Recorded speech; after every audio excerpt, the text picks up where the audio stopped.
Welcome back to my YouTube channel. तो आज हम लोग पढ़ेंगे foreign trade policy of India. ठीक है। तो रिसेंटली जो हमारी सबसे रीसेंट जो फॉरेन ट्रेड पॉलिसी है वो 2023 की है। ठीक है। तो सबसे पहले जानते हैं फॉरेन ट्रेड पॉलिसी होती क्या है। तो ये एक फ्रेमवर्क होता है। ठीक है। रूल्स और रेगुलेशंस होती हैं जो कि गवर्नमेंट ऑफ इंडिया लाती है ताकि वो रेगुलेट कर सके, प्रमोट कर सके और फैसिलिटेट यानी बढ़ावा दे सके कंट्री के इंटरनेशनल ट्रेड की एक्टिविटीज को। ठीक है।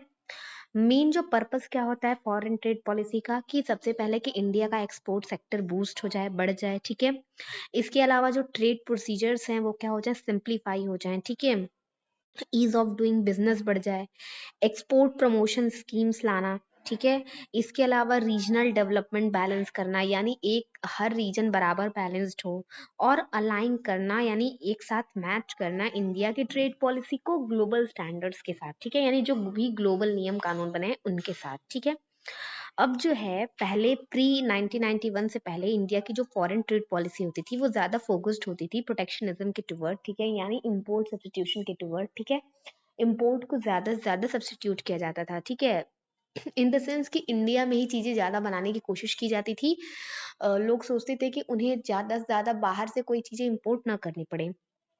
देन 1991 से 2015 तक लिबरलाइजेशन आया, और पाँच पाँच साल के प्लान के फिक्स्ड ईयर में जो है एक्सपोर्ट प्रमोशन के लिए इंसेंटिव दिए जाते थे कि आप एक्सपोर्ट करिए। ठीक है।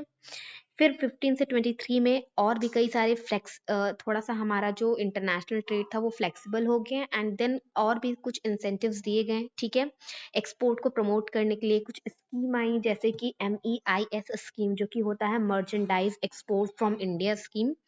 इसके अंदर जो है, जो हमारे इंडियन ट्रेडर्स होते थे, ठीक है, जो एक्सपोर्ट करते थे उनको ड्यूटी क्रेडिट स्क्रिप्ट्स दिए जाते थे। वो होता क्या था कि आप अगर एक्सपोर्ट ज्यादा कर रहे हैं और कोई चीज बाहर से इंपोर्ट भी कर रहे हैं जो कि यूज होगी एक्सपोर्ट के लिए, मीन्स रॉ मटेरियल मान लीजिए आपको इंपोर्ट कर रहे हैं, तो उस पे क्या होगा, आपको कुछ छूट मिल जाएगी। ठीक है। यानी आपको उस पे टैक्स नहीं देना पड़ेगा जो भी चीजें इंपोर्ट आप कराएंगे। ठीक है।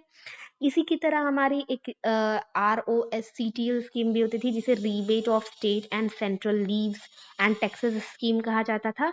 ठीक है। जो कि टेक्सटाइल मिनिस्ट्री के द्वारा दी जाती थी, जो कि अगर आप गारमेंट से रिलेटेड अगर आप एक्सपोर्ट कर रहे हैं, तो अगर आप कोई एक ऐसा मटेरियल मंगवा रहे हैं जो आप गारमेंट्स बनाने के लिए ही यूज करेंगे, इंपोर्ट कर रहे हैं कोई बाहर से कोई चीज ऐसी, तो उसको उस पर आपको कुछ परसेंटेज जो है आपको टैक्स नहीं देना पड़ता था, छूट मिल जाती थी। ठीक है। तो ऐसी स्कीम्स लाई गई। देन 2023 के बाद हमारा जो फॉरेन ट्रेड पॉलिसी हो गया वो थोड़ा सा, और अभी भी यही चल रहा है टिल 2025 तक। ठीक है। तो हमारा जो फॉरेन ट्रेड पॉलिसी था वो ज़्यादा डायनामिक हो गया। डायनामिक मीन्स चेंजिंग टाइम के साथ साथ जो भी जैसे सिचुएशन चेंज हो रही है वैसे वैसे हमारा फॉरेन ट्रेड पॉलिसी में चेंजेस हम ला सकते हैं। ओपन एंडेड हो गया। ठीक है। और इसके बाद जो है एडॉप्टिव पॉलिसीज लाए जाने लगी। एडॉप्टिव पॉलिसीज का क्या मतलब होता है कि अगर कोई सिचुएशन चेंज हो रही है, मान लो जैसे कोरोना का टाइम आ गया, ठीक है, तो उस टाइम में हम अपनी फॉरेन ट्रेड पॉलिसी चेंज कर लें। ऐसा ना हो कि वो स्टैटिक पॉलिसी हो कि एकदम फिक्स्ड है तो फिक्स्ड ही रहेगी, ऐसा नहीं होना। ठीक है। इसके अलावा डिजिटलाइजेशन पे ज़्यादा फोकस किया गया, ईज ऑफ डूइंग बिजनेस पर फोकस किया गया, मीन्स इंटरनेशनल ट्रेड हमारा ईजी हो जाए, इस चीज़ पे फोकस किया। ठीक है। तो ये चीज़ें थी। इसके अलावा directorate general of foreign trade DGFT करके हमारी एक एजेंसी होती है जो कि प्राइमरी एजेंसी होती है मिनिस्ट्री ऑफ कॉमर्स और इंडस्ट्री के अंडर, जो कि फॉरेन ट्रेड पॉलिसी को इम्प्लीमेंट करती है, इम्प्लीमेंट करवाती है और उसको मॉनिटर करती है। ठीक है।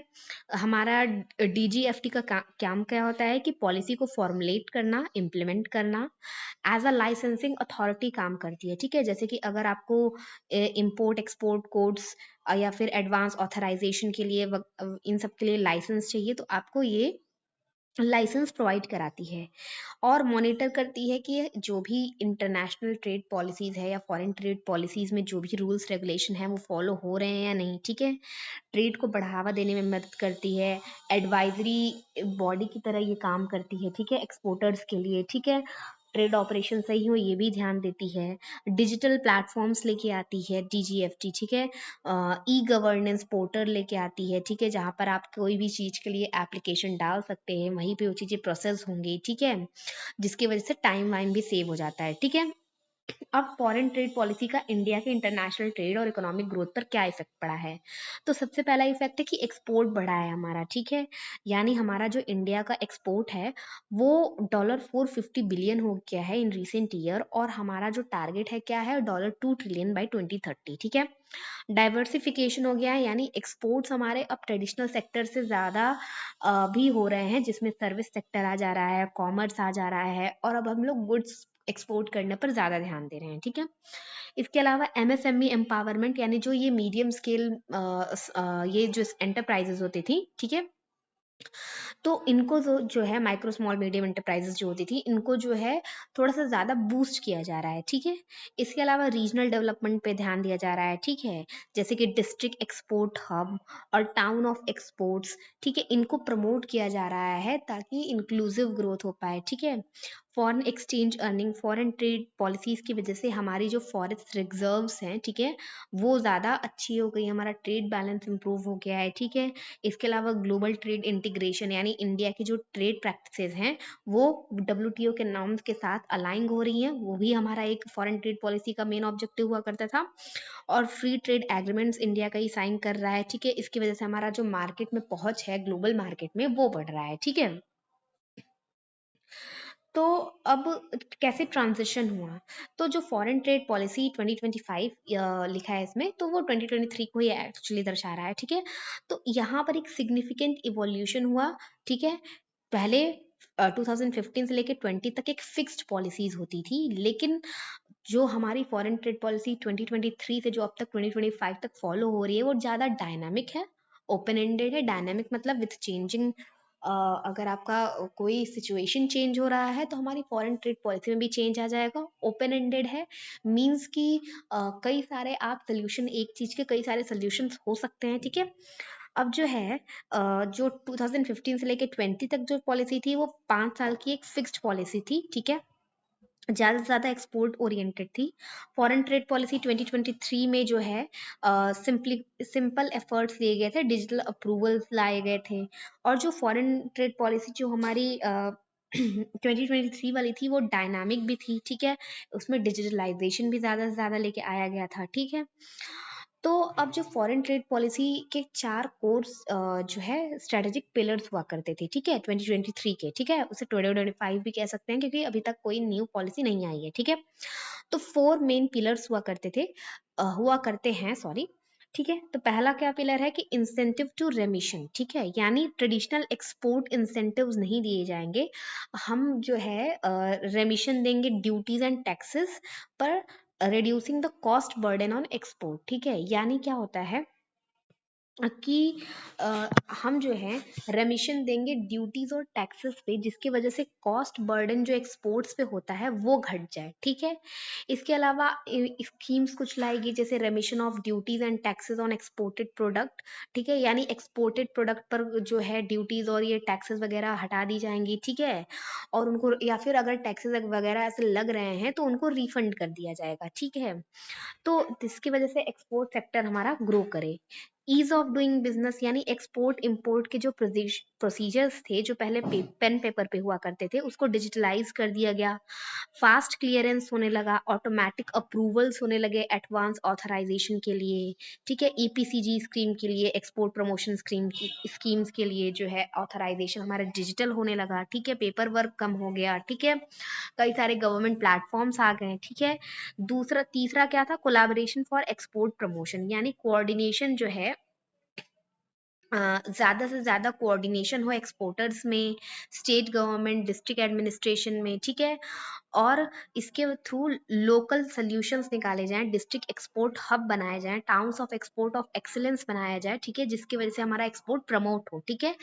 और फोकस करना था इमर्जिंग एरियाज पे, ठीक है, जैसे e commerce export, digital trade पे, ग्रीन सस्टेनेबल एक्सपोर्ट्स पे प्रायोरिटाइज करना था, ठीक है। और एक्सपोर्ट कंट्रोल पॉलिसी जैसे स्कॉमेट पॉलिसी को लाना था, ताकि ये ट्रेड जो है फैसिलेट हो पाए हमारा, ठीक है। तो सबसे पहला जो हमारा इम्फेसिस था वो डिजिटलाइजेशन, ऑटोमेशन और ट्रांसपेरेंट प्रोसेस पर था। डिजिटल पोर्टल्स कई सारे डीजीएफटी ने लाए, ठीक है, ताकि आप लाइसेंस फाइल कर पाएं, परमिशन ले पाएं, अपने एप्लीकेशन को देख पाएं। ऑटोमेशन आया, ठीक है, ऑटोमेटिक अप्रूवल होने लगा एक्सपोर्ट प्रमोशन स्कीम्स का, ठीक है। इसके अलावा रियल टाइम मॉनिटरिंग होने लगी, कई सारे डैशबोर्ड्स होते थे जो एक्सपोर्ट का हमें लाइव अपडेट देते हैं, ठीक है। तो ये चीजें आने लगी, ट्रांसपेरेंसी आने लगी, यानी ऑनलाइन रिड्रेसल और ऑनलाइन चीजें होने की वजह से हमारा क्लियर कम्युनिकेशन हो सकता था स्टेक होल्डर्स के साथ, ठीक है। इसके अलावा कई सारे स्कीम्स भी लाए गए एक्सपोर्ट को प्रमोट करने के लिए, ठीक है, जैसे RODTP रिफंड के लिए जो ये स्कीम्स होती हैं, ठीक है। इसमें क्या होता था कि सेंट्रल स्टेट टैक्सेस को एक्सपोर्ट से हटा दिया जाता था। एडवांस ऑथराइजेशन, यानी एडवांस ऑथराइजेशन स्कीम क्या होती थी कि आप अगर इनपुट ऐसा इनपुट जो है मंगा रहे हैं, इंपोर्ट कर रहे हैं, जो कि आप एक्सपोर्ट में यूज करेंगे, तो उस पे आपको ड्यूटी नहीं देना आता था।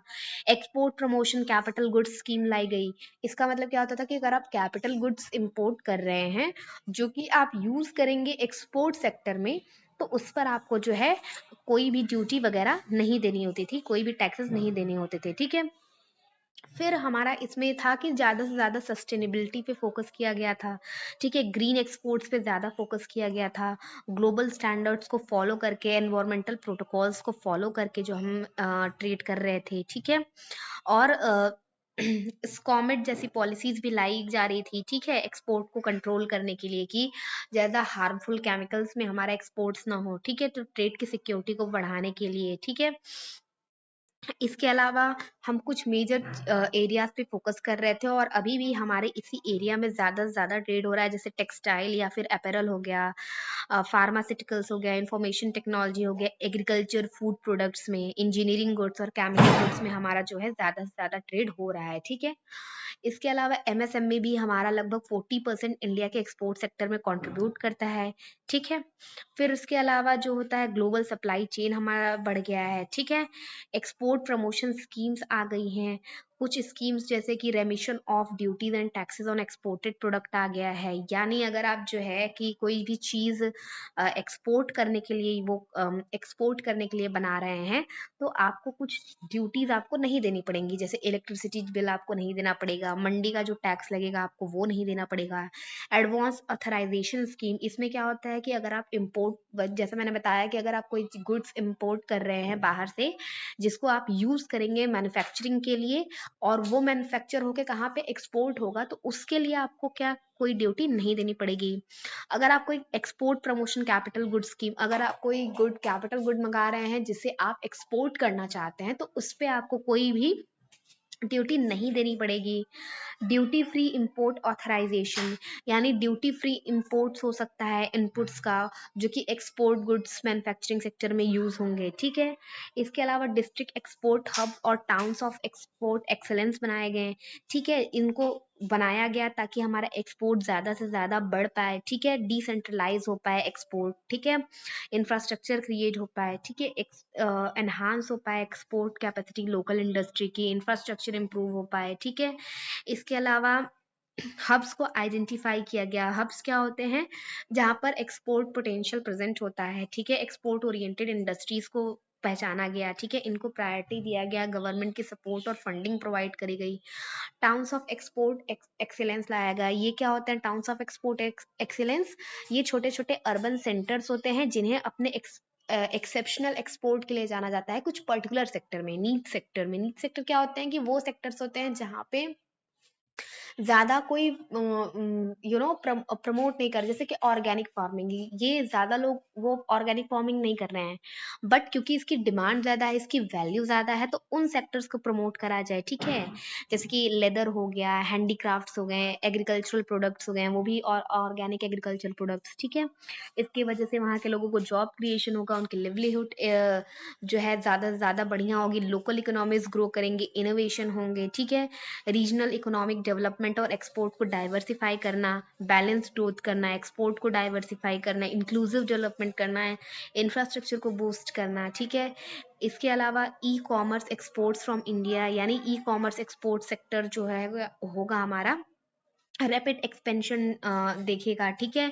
Indian handicraft industry, textile, electronics, इन सबको बढ़ावा देने की बात करी जा रही है, ठीक है, फॉरेन ट्रेड पॉलिसी में, ठीक है। तो चैलेंजेस क्या हैं कि इन हमें जो है, चैलेंजेस ये हैं कि कई सारे इंटरनेशनल ट्रेड जो है नियम होते हैं, उन्हें फॉलो करना पड़ता है। कई सारे क्लियरेंसेस और टैक्सेशन रूल्स को फॉलो करना ये थोड़ा सा मुश्किल होता है, ठीक है। लॉजिस्टिक कॉस्ट आता है, वो चीजें थोड़ी सी दिक्कत करती हैं, ठीक है। तो गवर्नमेंट ने इनिशिएटिव्स लिए हैं कुछ, ताकि ई कॉमर्स फैसिलिटेट हो पाए, ठीक है, ऑनलाइन कॉमर्स फैसिलिटेट हो पाए, ऑनलाइन ट्रेडिंग फैसिलिटेट हो पाए, जैसे डिजिटल डॉक्यूमेंटेशन, यानी डीजीएफटी ने अब ऑनलाइन पोर्टल्स ला दिए हैं, जिसके थ्रू से आप अपने फाइल डॉक्यूमेंट्स को फाइल कर सकते हैं, ट्रैक कर सकते हैं। कस्टम क्लियरेंसेस ला दिए हैं, ठीक है। एक्सपोर्ट सपोर्ट ला दिया है, ठीक है। ग्लोबल मार्केट प्लेस से इंटीग्रेट हो गया है चीजें, ठीक है। तो बस फॉरेन ट्रेड पॉलिसी में इतना बहुत है। That's all for it, thank you.